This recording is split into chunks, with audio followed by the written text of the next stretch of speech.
샬롬. 오늘 6월 마지막 주일이자 그야말로 6월의 마지막 날이기도 합니다. 우리 내일부터 이제 7월이 시작이 됩니다. 우리 지난 6월 한 달 동안도 하나님께서 우리와 함께하여 주셨듯이 7월도 하나님께서 우리와 동행하여 주시고 우리의 생각과 그리고 우리의 발걸음 한 걸음을 이끌어 가 주실 줄 확신합니다. 이러한 믿음을 가지고 오늘 아름답게 우리 6월을 마무리하고요. 우리 내일 우리 7월부터 또 다른 새로운 모습으로 우리 7월을 우리 맞이했으면 합니다. 우리 지난 시간에 이어서 계속해서 우리 창세기 말씀 우리 살펴보고 있습니다. 벌써 보니까 92번째 우리 창세기 강론이더라고요. 이렇게 참 창세기 우리 1장부터 오늘 이제 38장 들어가는데 38장에 이르기까지 한 절 한 절 하나님의 말씀을 함께 살펴보고 우리 나누고 우리 공부한다는 것이 얼마나 제 개인적으로는 참 복된 일인가. 여러분도 마찬가지겠지만은 이게 정말 얼마나 하나님으로부터 받은 정말 복 중의 복인가 라는 우리 생각을 우리 많이 하고 있습니다. 우리 이런 복된 시간을 정말 집중해서 오늘도 잘 말씀을 따라오시면 감사하겠습니다. 우리가 지금 창세기에 개진되고 있는 이 창세기 말씀 통해서 우리가 다른 것이 아니죠. 하나님은 어떤 분이신가를 살펴보고 있습니다. 이게 가장 중요한 것 아니겠습니까? 하나님이 어떤 분이신가, 정말 하나님 살아있는지 죽어있는지, 그리고 살아계시다면은 그 성품은 어떠하신지, 또 그 행하시는 일은 어떠한 일이신지 우리가 이거 살펴보는 것이 성경을 보는 가장 중요한 우리 목적이라고 할 수 있겠습니다. 특별히 우리 창세기부터 진행되는 이 말씀은 구약의 역사서죠. 역사서는 하나님께서 언약과 그리고 그 언약하신 것을 이루심으로 성취하심으로 자신의 살아계심을 그리고 자신의 성품을 자신의 하시는 모든 일들을 우리에게 밝히 보여주고 계십니다. 하나님께서 보여주고 계신 것들을 우리는 잘 체득하고 그리고 잘 깨닫고 그래서 정말 그 하나님을 만나는 우리 정말 귀하고 소중한 시간으로 우리 만들어 가야 되지 않을까 싶습니다. 지금 우리가 하고 있는 우리 창세기 38장은요. 창세기 지금 1장부터 우리가 계속 좀 진행해 오지 않았습니까? 하나님께서 천지를 창조하시고 아담에게 창세기 1장 28절에 언약을 하셨죠. 무슨 언약 하셨습니까? 첫째는 자손을 번창하게, 그리고 땅을 차지하게, 그리고 세 번째는 다스리게 해주시겠다라는 하나님 나라에 관한 언약을 아담에게 하시고, 그리고 이 언약을 창세기 언제까지요? 36장까지 이 언약을 쭉 계승해 오십니다. 그래서 아담에게 하셨던 것들을 다시 아담의 아들 셋에게, 또 셋의 후손 노아에게, 노아의 후손 아브라함에게, 아브라함의 아들 이삭에게, 이삭의 아들 야곱에게 이렇게 36장까지 언약을 쭉 계승시켜 주십니다. 그리고 드디어 이제 37장부터 어디요? 아이고, 자꾸 신명기라고 하네. 민수기인데 민수기 30장까지 뭐요? 자손 언약을 하나님께서 이루어 가십니다. 그리고 민수기 31장부터 시작해가지고 어디까지요? 여호수아 사사기까지 두 번째 언약을 이루어 가시고, 그리고 룻기부터 마지막 에스더까지 세 번째 언약을 하나님께서 이루어 가셔서 결국 어때요? 구약시대 때 모형적으로 이스라엘이라는 나라를 통하여서 하나님 나라를 모형적으로 우리에게 보여주신다라는 것이 바로 구약의 역사서의 내용인데요. 여러분, 그런데 자손 언약 있지 않습니까? 그 자손 언약을 37장부터 어디까지요? 민수기 30장까지 자손 언약을 하나님께서 성취해 주시는데 한 가지 정말 기묘한 사실이 하나 있습니다. 여러분 창세기 37장부터 민수기 30장까지라고 했죠. 근데 37장, 38장이 무슨 내용으로 되어 있냐면요. 37장은 요셉의 형들이 어떻게 하는 내용이에요? 요셉의 형들이 요셉을 죽이려다가 결국 죽이지 못하고 어떻게 해요? 팔아 넘기는 장면입니다. 다시 말씀드려서 37장이 요셉의 형들의 범죄 내용이 나옵니다. 그리고 38장, 오늘 볼 장은 여러분 이것도 역시 어때요? 유다가 범죄하는 내용이 나옵니다. 이것도 정말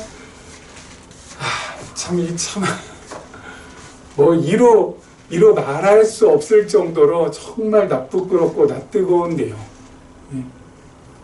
아니 여러분 37장 형들이 판 내용 해가지고 39장 보시면은 여러분 38장이 없어도 37장에서 39장으로 너무 자연스럽게 이어져 가거든요. 형들이 팔아서 그 다음에 팔리움 당한 요셉이 보디발 장군의 집에서 이제 종노릇하는 너무나도 그냥 자연스럽게 이어지는데 38장이 딱 껴 있어요. 근데 38장이 바로 뭐냐면은 유다의 범죄거든요. 유다가 범죄한 내용이거든요. 정말 보면은 나쁘끄러워. 정말 아니 성경이라고 하는데 성경은 거룩한 책인데 아니 이게 과연 거룩한 책이 맞을까? 할 정도로 어때? 유다가 정말 부끄러운 짓을 하는 그러한 내용이 펼쳐집니다. 여러분 지금 유대인들 있잖아요. 지금 유대인들 또는 유대 민족이라고 하잖아요. 지금도 이 유대인 할 때 유대가 어디서 나온 말인지 아세요? 이 유다로부터 나온 말이 바로 유대인입니다. 유대인이라는 것은 유다의 자손이라는 겁니다. 근데 여러분 자신들의 어떻게 보면은 이 유대인들의 시조가 되거든요. 누가요? 유다가. 근데 자신의 민족의 시조가 정말 나쁘끄러운 짓, 정말 민망한 짓, 정말 몹쓸 짓 이거 하는 거 이렇게 보면은 이 사람들은 참 도대체 뭔가 나는 이 근본적인 의문을 갖다 품지 않을 수 없습니다. 만약에 우리나라 시조가 이렇게 했다 그러면은 아마 진작에 이 기록이 삭제되거나 뭐 찢어졌거나 불살라졌거나 소멸됐을 확률이 너무너무 높습니다. 그런데 찢겨지거나 불살라지거나 소멸되지 않고 지금까지 성경 창세기 38장에 있는 이 내용이 그대로 이어져 내려오고 있다는 사실입니다. 왜 그럴까요? 물론 하나님께서 그렇게 하지 못하도록 막으셨죠. 그럼 하나님께서 왜 막으셨을까요? 아니 37장, 38장 둘 다 뭐예요? 범죄에 대한 내용이거든요. 여러분 자손 언약이 성취되는 그 첫 시작이 바로 뭐예요? 범죄입니다. 범죄. 죄범하는 거예요. 죄범하는 거. 형들이 요셉을 팔아 넘기는 그리고 38장 유다가 자신의 며느리와 참 입에 담기 민망한 그런 일을 저지르는 이 범죄라고 범죄. 왜? 자손 언약을 성취하시는 하나님께서 왜 처음 시작을 범죄로 시작하게 하셨을까? 이게 도대체 이게 도대체 무슨 의미가 담겨 있고 무슨 뜻이 담겨져 있는 걸까? 그렇지 않습니까, 여러분? 궁금하지 않아요? 예? 그리고 이런 건 좀 안 나왔으면 좋겠는데 성경은 모든 걸 전부 다 밝히 드러내니까 왜 그럴까요? 이유가 뭘까요? 여러 가지 이유가 있겠지만 가장 중요한 이유 중에 하나가 바로 뭐냐면은 자손 언약을 하나님께서 이루시는 데 있어서 아무리 인간이 범죄하고 타락하고 몹쓸 짓하고 부끄러운 짓 한다 할지라도 하나님의 언약은 그럼에도 불구하고 누가 이루어 가신다? 하나님 자신이 이루어 가신다는 겁니다. 아니, 자손 언약을 성취시켜야 될 대상들이 이 모양 이 꼴이에요. 자손 언약을 성취시켜야 될 이 대상들, 야곱의 아들들이 이 모양 이 꼴이라니까요. 그러면 제가 하나님이라면 이게 내가 진짜 하나님 안 하고 말지. 너희들 통해서는 절대 내 언약 안 이루어 하면서 언약 다 취소하고 저는 막 그냥 난리를 쳤을 것 같아요. 근데 하나님께서는 어때요? 그럼에도 불구하고 타락했음에도 불구하고 이렇게 몹쓸 짓 함에도 불구하고 이렇게 어리석고 자기중심적이고 이기적인 짓을 밥 먹듯이 한다 할지라도 하나님께서는 자기 자신이 하신 그 약속은 반드시 무슨 일이 있든지 철저히 이루신다는 것입니다. 왜? 하나님 왜 그렇게 하실까? 그래야 말씀드린 대로 오고 오는 모든 세대가 하나님의 말씀이 성경을 통하여서 그럼에도 불구하고 자신의 언약을 신실하게 이루신 하나님, 살아계신 하나님이시구나, 신실하신 분이시구나, 성실하신 분이시구나, 우리가 믿어도 될 만한 분이시구나. 인간이 이렇게 타락하고 범죄하고 정말 타락의 끝판을 보여주는데도 불구하고 하나님께서는 자신의 언약을 반드시 성취하시는 분이구나. 그 하나님을 알고 믿고 따를 수 있도록 이렇게 기록을 해 놓으신다는 것입니다. 그렇죠? 이게 참 우리에게 있어서는 너무너무 소중한 것이죠. 소중한 것이죠. 진짜 인간 말종, 이런 말종이 없네.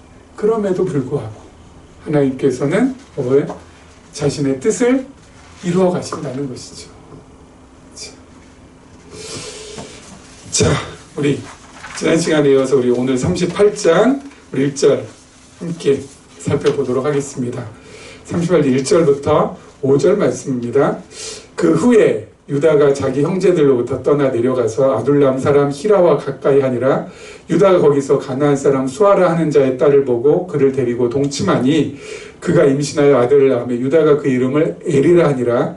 그가 다시 임신하여 아들을 낳고 그 이름을 오난이라 하고 그가 또 다시 아들을 낳고 그 이름을 셀라라 하니라. 그가 셀라를 낳을 때에 유다는 거십에 있었더라.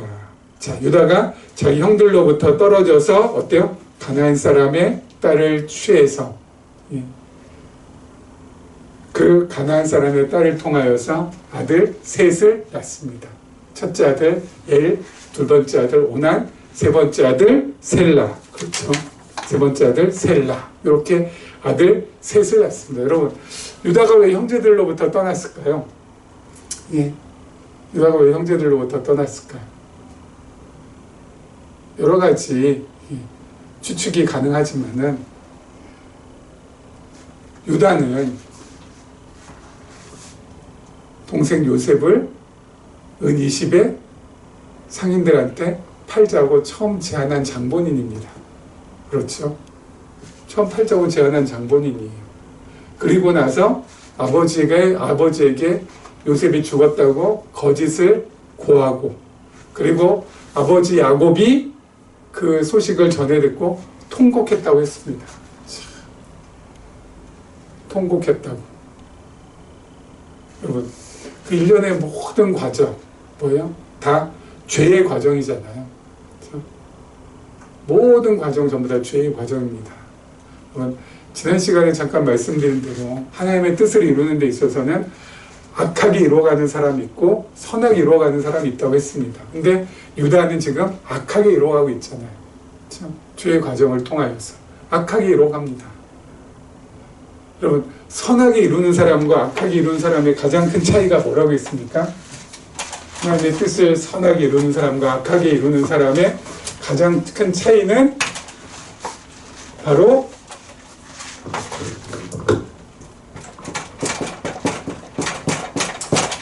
평안이라고 했습니다. 악하게 이루어가는 사람에게는 평안이 어때요? 없어져요. 마음의 평안이라는 것이.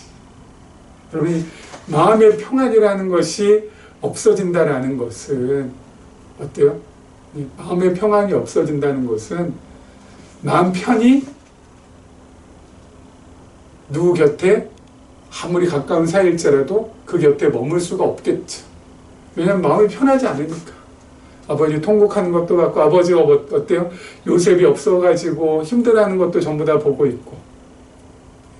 다 뭐예요? 자신의 이 죄의 모든 과정을 통하여서 드러난 사실들 때문에 어때요? 이게 괴로우니까 마음의 평안이 사라지는 거 아니겠습니까? 그러니까 어때요? 형제들로부터 떠날 수밖에 없죠. 유독 유다가 심했던 것 같아요. 마음의 평안이 없는 것은. 마음이 평안이 없는 상태에서 판단하고 결정하는 모든 것들은 하나님의 뜻이 아닌 자기 뜻이 우선이 될 수 있는 확률이 엄청 높고요. 옳은 것보다는 그른 쪽으로 나갈 수 있는 확률이 훨씬 더 높습니다. 이 평안이, 내 마음 가운데 평안이 있어야 어때요? 이게 제대로 돌아가거든요. 두뇌 활동도. 근데 평안이 없어지면 이게 제대로 돌아가지 못합니다. 그래서 유다는 뭐예요? 가나안 여인을 취합니다. 유다는 셈의 후손. 셈의 후손은 셈의 후손과 결혼, 여태까지 계속 그렇겠죠. 자기의 아버지도 자기의 할아버지도. 자기 아버지 야곱, 엄마 리브가 둘 다 어때요? 셈의 후손들이잖아요. 자기 할아버지 아브라함, 그리고 자신의 할머니 사라. 둘 다 셈의 후손. 근데 가나안 여인을 취합니다. 유다가. 잘못된 결정, 자기 중심의 결정, 이기적인 결정을 하기가 쉽다고요. 그러면 이게 평안이라는 게 그래서 중요해요. 여러분, 이 평안이라는 것은 그냥 내가 평안해야지, 마음이 편해야 돼. 자꾸 나 자신을 세뇌시키고 내가 편해지자 아무래봤자 이 평안은 오지 않아요. 어쩔 때 와요? 이 평안은 말씀드렸잖아요. 뭐하고 제일 중요하다고요? 하나님을 아는 지식. 이것과 밀접하게 어때요? 연결이 돼 있어요. 하나님을 아는 지식. 여러분, 하나님의 자녀는 반드시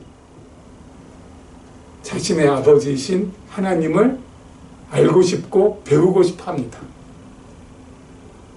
우리가 허기지면은 배고프면 어때요? 밥 먹는 거. 본능이잖아요. 허기지면 배고픈 거, 그래서 밥 먹는 거, 새끼 찾아 먹는 거, 이거 본능입니다. 여러분, 하나님의 자녀들도 어때요? 이게 영적인 본능이에요. 하나님의 자녀라면 반드시 하나님을 알고 싶고 배우고 싶고 그렇거든요. 하나님을 알게 되면은 뭐라고요? 아는 만큼 배우는 만큼 내 마음 가운데 평안이 깃들게 돼 있어요. 그리고 이 평안으로부터 모든 것이 전부 다 진행이 됩니다. 평안으로부터 모든 것이 전부 다 진행이 돼요. 평안해야 뭐야? 평안해야 행복할 수도 있고, 행복해야 스스로 자원해서 사랑도 실천하고 희생도 실천하고 봉사도 실천할 수 있는 것이고, 평안해야 어때요? 내가 하나님 앞에서 바르게 판단하고 바르게 결정할 수도 있고, 평안해야 모든 것들이 전부 다 어때요? 가능하게 된다고. 근데 여러분, 마음의 평안이 없으면, 마음의 평안이 사라지면 하는 일마다 어때요? 잘못된 쪽으로 가기가 쉽고요. 하는 결정마다 잘못된 결정으로 가기가 쉽고, 평안이 없으면은 행복도 오지 않고, 행복이 오지 않으니까 뭔가 자원한다거나 내가 정말 좋아서 하는 그런 일들도 없게 되고, 평안이 없으니까 모든 것들이 어때요? 엉망진창 뒤죽박죽 되는 거거든요.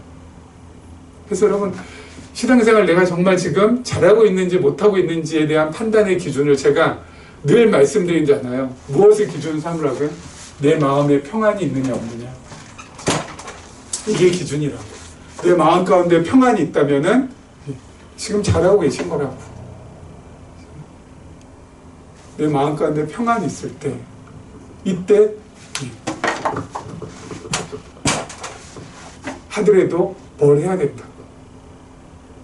근데 지금 유다는 이 평안을 상실한 상태잖아요. 그렇죠? 이 평안을 회복하기 위해서는 테스트를 거쳐야 된다고 했습니다. 나중에 이 유다는 정말 엄혹한 테스트를 거치게 됩니다. 그리고 나서 평안을 회복하게 됩니다. 그건 이제 나중에 살펴보도록 하고요. 우리 그 다음 절 말씀 계속해서 한번 보도록 하겠습니다. 유다가 장자 엘을 위하여 아내를 데려오니 그의 이름은 다말이더라. 유다의 장자 엘이 여호와가 보시기에 악함으로 여호와께서 그를 죽이신지라. 유다가 오난에게 이르되 네 형수에게로 들어가서 아우의 남편의 아우된 본분을 행하여 네 형을 위하여 씨가 있게 하라. 오난이 그 씨가 자기 것이 되지 않을 줄 알므로 형수에게 들어갔을 때 그의 형에게 씨를 주지 아니하려고 땅에 설정하며 그 일이 여호와가 보시기에 악함으로 여호와께서 그도 죽이시니 유다가 그의 며느리 다말에게 이르되 수절하고 내 아버지 집에 있어 내 아들 셀라가 장성하길 기다리라 하니 셀라도 그 형들같이 죽을까 염려함이라. 다말이 가서 그의 집에 있으니라. 자, 유다가 아들 셋을 낳았는데 첫째 아들 엘, 둘째 아들 오난, 셋째 아들 셀라라고 했습니다. 근데 첫째 아들 엘이 하나님 보시기에 악함으로. 여러분, 여기에서 악이라는 것은 도덕적 기준의 악이 아닙니다.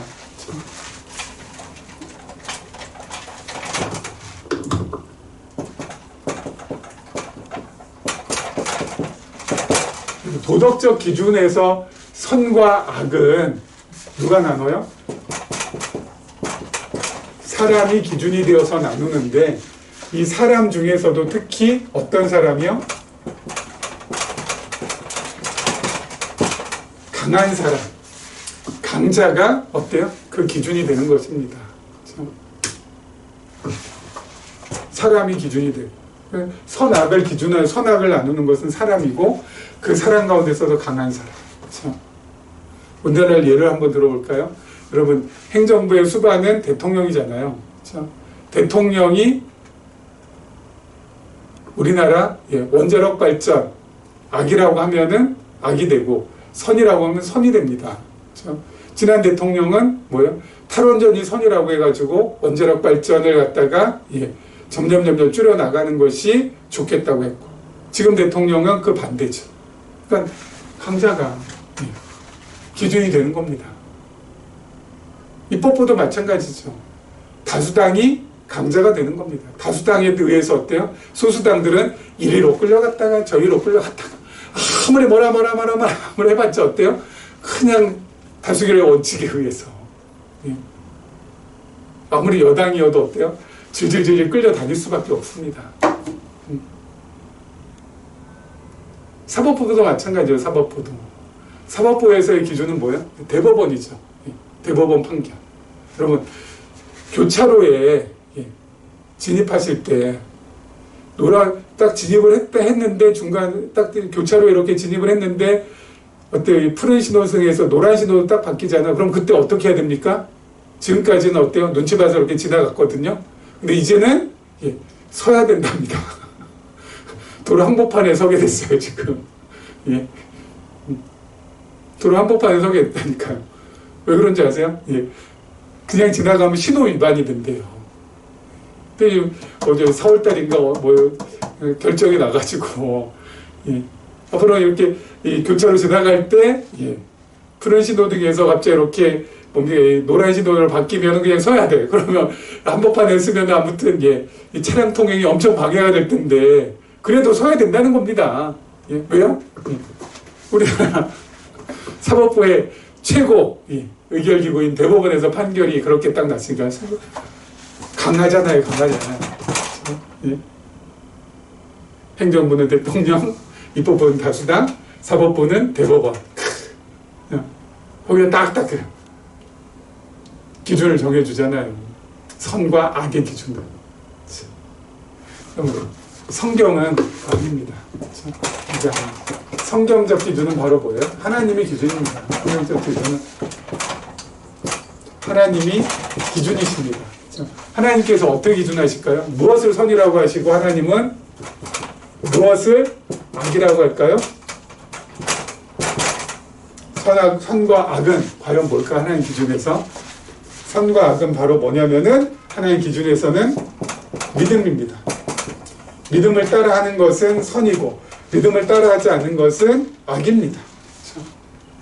로마서 14장 23절에 보니까요. 믿음을 따라하지 아니하는 것은 다 죄니라. 그렇죠? 믿음 따라하지 않는 것은 다 죄래요. 믿음 따라하지 않는 건 전부 다 악이라고. 그렇죠? 믿음을 따라하면 다 선이고, 그렇죠? 믿음을 따라서 하는 것은 전부 다 뭐예요? 선이라는 겁니다. 여러분, 믿음을 따라서 남을 도와주는 것 선인가요? 악인가요? 선이요. 믿음을 따라서 남을 도와주지 않는 것 선인가요? 악인가요? 아니, 남을 도와줘야지 선인데. 믿음을 따라서 남 도와주지 않았다. 선이에요? 악이에요? 선이에요. 선. 여러분, 우리나라 선교 초기 때 선교사님들이 우리나라에 오셔서 주로 오셔서 미국 선교사님 많이 오셨죠. 그래서 교회도 세우시고 그리고 병원도 세우고 학교도 세웠습니다. 여러분, 선교사님들이 자비로 세웠을까요? 아니죠. 미국 본교회, 미국 뭡니까? 이 본교회들, 그렇죠? 미국의 본교회들이 후원을 해줘서 어때요? 그 후원비로 교회도 세우시고 병원도 세우고 학교도 세웠습니다. 그러니까 후원을 해주니까 후원받은 그 금액으로 모든 걸 전부 다 할 수 있었죠. 그런데 어느 정도 지나고 나서 네비우스라는 선교사님이 새로운 선교 정책을 제안합니다. 그게 바로 뭐냐면은 자전, 자립, 자치입니다. 3자 정책이라고 하거든요. 한국 교회를 계속해서 도와주는 것이 아니라 한국의 스스로가 스스로 전도해서 스스로 일어나서 스스로 다스리게 하자. 자전, 자립, 자치 하게 하자. 그렇게 선교 정책이 변하고 나서 점점 본국 교회로부터 어때요? 후원이 줄어들기 시작합니다. 소위 말해서 테이퍼링이죠. 테이퍼링. 수도꼭지 물 이렇게 쭉 흐르는데 이렇게 잠그듯이 조금씩 잠그듯이 점점 줄어듭니다. 그리고 한국 교회가 스스로가 알아서 어때요? 전도도 하게 하고 그리고 일어설 수도 있게 하고 그리고 스스로가 치리하게도 하고 다스리게도 하고 합니다. 그러면서 본국의 지원이 아예 없어집니다. 도와주지 않는 거잖아요. 그런 만큼 한국교회가 자립이 되고 자치가 되고 자전이 되어서 이제 스스로 도움 없이 일어설 수 있도록 되는 겁니다. 여러분, 이거 믿음 따라 한 건가요? 믿음 따라 하지 않은 건가요? 믿음 따라 한 거거든요. 뭘요? 도와주지 않는 걸로. 선인가요? 아닌가요? 선이요, 선. 선. 그렇죠? 우리는 하나님께서 어때요? 믿음을 전부 다 허락해 주셨습니다. 그래서 우리는 기본적으로 선을 행할 수 있습니다. 우리가 입는 거, 먹는 거, 사는 거, 의식주에 대한 모든 생활, 전부 하나님 볼 때는 뭐예요? 선으로 보십니다. 하지만 믿음이 없는 사람들은 의식주 생활 전부 다 악으로 보십니다. 죄로 보십니다. 완전히 다른 것이죠. 하나님 기준으로 볼 때는. 엘이 하나님 보시기에 악했다는 것은 아마 믿음을 따라 행하지 않았기 때문이다. 믿음이 없는 자였기 때문이다. 라고 추측되어집니다. 거기에 비해서 우리는 너무너무 감사한 거죠. 우리 안에는 하나님을 믿는 믿음이 있어서 그 믿음을 따라 행할 수 있도록 하나님께서 우리를 인도해 주셨기 때문에. 자, 그리고요, 여기 보면은 형이 죽게 되죠. 이제 엘이 죽고 나서 그 둘째 아들 오난이 누구를 아내로 맞이합니까? 형수를. 그렇죠? 형수 다말을. 아니, 뭐 이런 따위가 있어. 근데 여러분, 구약에서는 누가 정말 중요해요? 구약에서는 누가 정말 중요합니까? 아이고. 장자가 제일 중요해요. 지금. 장자 승계권이 있습니다. 장자가 아버지의 상속권 다 가지고 있고 아버지의 주권도 전부 다 가지고 있습니다. 근데 그 장자가 어때요? 예. 갑작스럽게 죽고 나면은 이 장자를 이어가게 해야 되거든요. 이 장자권을 이어가게 하는데 어떻게 이어가게 하냐면은 그 아우가 형수를 취해서 그 사이에서 자식이 태어나면은 그 자식이 뭐예요? 그 장자의 권한을 이어가게 하는 겁니다. 그래서 이것을 계대결혼이라고 해요. 계대결혼. 계대결혼.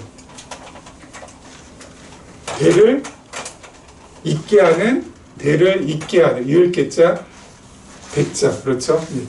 대를 잇게 하는 결혼이라는 것입니다. 대를 잇게 하는 결혼. 그렇죠? 요즘으로 따지면 이거 말도 안 되는 거죠. 무슨 형수를, 형이 죽었다고 형수를 맞이한다? 아내로? 이게 무슨, 정말 있을 수도 없는 일이죠. 근데 구약에서는 뭐예요? 이게 워낙 중요하니까 이 계대 결혼이라는 제도까지 마련이 된다는 것입니다. 형이 자녀 없이 자식 없이 세상을 떴을 때 그 아우가 뭐야? 형수와 같이 대를 잇게끔. 그럼 그 아우는 뭐야? 아무것도 아니에요. 그냥 대를 이어주는 노릇만 할 뿐이지. 그럼 왜 그렇게 장자권을 갖다 중요하게 여겼나? 계대 결혼이라는 것을 만들 정도로. 구약의 모든 것은 예수 그리스도에 대한 예표라고 했습니다. 그렇죠? 그러면 예수님께서 하나님의 아들로 오신다는 거죠. 하나님의 장자로 오신다는 겁니다. 장자로 오신다는 건 뭐야? 아까 말씀드린 대로 하나님 나라에 대한 모든 상속권, 그리고 하나님 나라를 다스리는 모든 주권을 가지고 오신다는 것입니다. 하나님의 장자로서. 그래서 예수 그리스도께서 뭐라고요? 하나님의 나라를 이 땅에 세워 가신다는 것입니다. 왜요? 하나님으로부터 이 모든 것들 전부 다 이양받아서 하나님의 모든 권한을 물려받아서, 그리고 그 예수 그리스도를 알고 믿는 우리들도 뭐가 되는 거예요? 장자가 되는 겁니다. 그래서 우리들도 뭐예요? 하나님 나라를 상속받는 사람들이 전부 다 된다고요. 그리고 그 하나님 나라를 다스릴 수 있는 주권이 있다고요. 그래서 구약에서 자꾸 장자 그래.